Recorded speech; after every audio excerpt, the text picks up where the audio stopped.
Hey everyone, this is Bridget, and today I wanted to talk to you about spirits, our ancestors, and the thinning of the veil. As you can see, it is October, and what we're going through right now as we lead up to All Hallows Eve, the Day of the Dead, it's a time where the veil is thinning, and all of October is also a time where we're going into this state of seasonal change where it's enabling our reality to thin the veil of the unseen, as well as where we are in our solar system going through this cosmic transformation. It's going to be bringing up more and more of this thinning veil, and people, you, are going to begin receiving messages and even seeing passed over ancestors or earthbound spirits. So I wanted to do this video in preparation so that you don't freak out. One of my backgrounds is in mediumship. So when I first started doing healing work, I started working with spirits that had passed on, as well as ancestors, and helping that process. So it's kind of something I haven't done in a while, but it's still relevant because I want to bring it through to you and express that. First place to begin is by being really honest with yourself that there is so much more to this reality, this world, than what we can see, right? Than what's beyond our five senses. And we need to start getting into our sixth and seventh senses. They're going to be coming online as we expand our sensory expression, to turn on our clairvoyance, turn on our clairaudience. They're going to start opening up, whether we like it or not, even if we're unintentionally opening. So the idea is to start just acknowledging that there's a lot in the unseen realms. Now, if you're watching this, you probably know that that's already true. But to take like a deeper look at that and to sit quietly and really feel the presence of the unseen. So right now I'm in nature by this river and by these trees, and just start to feel the spirits of the forest, the spirit of the water.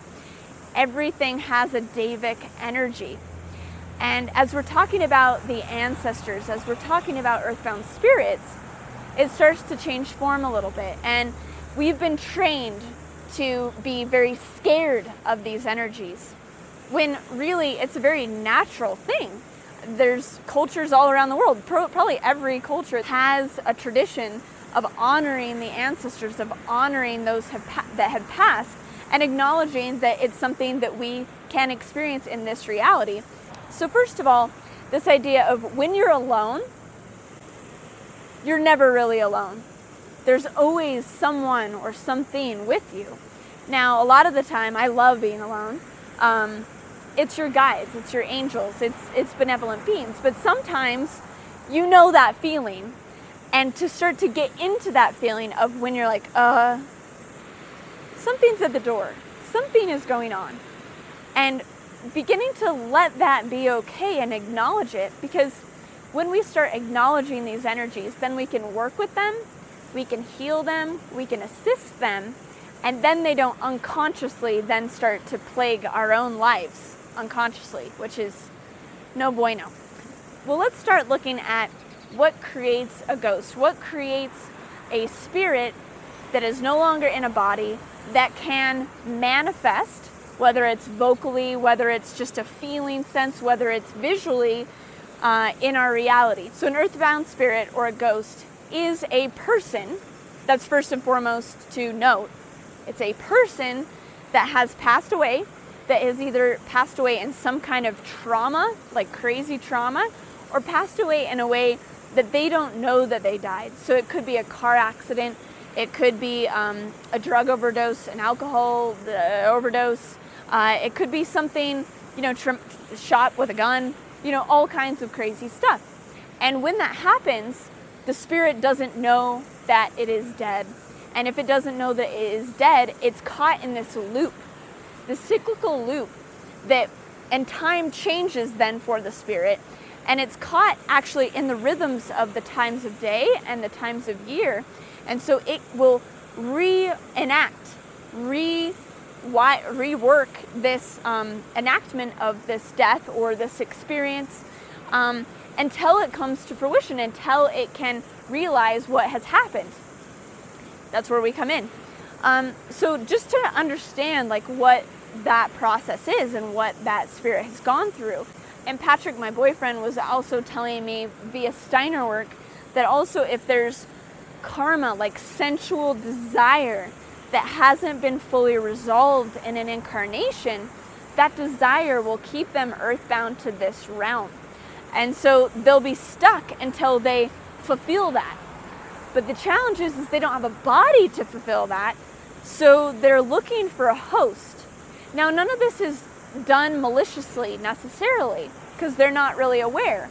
And so then when a person is susceptible under drugs, under alcohol, under anesthesia, through emotional stress, these spirits can then come and actually attach. And then that's when you actually can get forms of possession, but also can get spirit attachments. And that's not fun at all, because what happens is whatever your weak point is, whether it's gluttony or sex or alcoholism or whatever it might be, you'll attract a spirit that then actually has that. And spirit comes from spirits, so if you're drinking alcohol, it attracts them. And if you've ever been to a pub, like in Ireland, that's 500 years old, it's like, I am not going to hang out there because it is too packed. This is kind of the overview of what we've got going on. So those are earthbound spirits. Now, there's also the idea of unfinished business. And unfinished business can come in the form of ancestors. Now, there's also a very benevolent energy, and some of these visitations might not be that a spirit is stuck. It might be that there is just a manifested presence of guidance coming through from an awesome ancestor that wants to deliver something special to you. I actually had that happen with one of my ancestors. I came through a clairvoyant who was back when, generations and generations back. Her name was Guinea, and she actually came through this clairvoyant because she wanted to know that this ability of mediumship and like seeing these other realms is something that comes through our family, and I have, and so I meant to do this and gift this. And so my ancestor came through to tell me that. So really going to the ancestors and figuring out things that may not have been resolved in your past family history is going to be very potent. It might be something that you might need to resolve. It also might be something that is a gift that's super special that you have that they want you to bring forward. So it's amazing. Okay, so as far as unfinished business, if there's something, if someone passed and maybe they passed gracefully, but maybe there's another message that they'd like to bring through. Maybe that's something that they're coming through to give. And this could be in the form of, and this happens to a lot of people, where someone else has passed, but they can't deliver the message to their ancestor, to their loved one, because that person isn't receptive. So it'll have to come through another vessel and then be delivered to them, for them. So that can happen as well. So if a spirit comes to you, it might be coming to you because it knows that you're receptive, and then you can pass on the message to someone. And one of the things that I've learned is don't think it's crazy, because there's been such crazy things that have like come through to me to say to certain people that once you say it to them, they bawl and know that it's true. So never judge the information coming through, and all you can do is like be humble and be as clear as possible, and if there's something that you get to deliver it, deliver it. Now the thing is if any of these experiences come up, just know that it's a person that you can talk to and help. So even though it's not in a body, you still can relate to it in that way. Now the spirit, when they're out of their body and they don't know what's happening, they can be confused and they can get really angry and they can be really psycho and kind of hard to deal with. But if you know that that's why they're being that way, then you can kind of have compassion, and if you can just kind of wait with them through that, it'll all work out. It can also come through very emotionally, like you can feel the spirit emotionally and like release for them.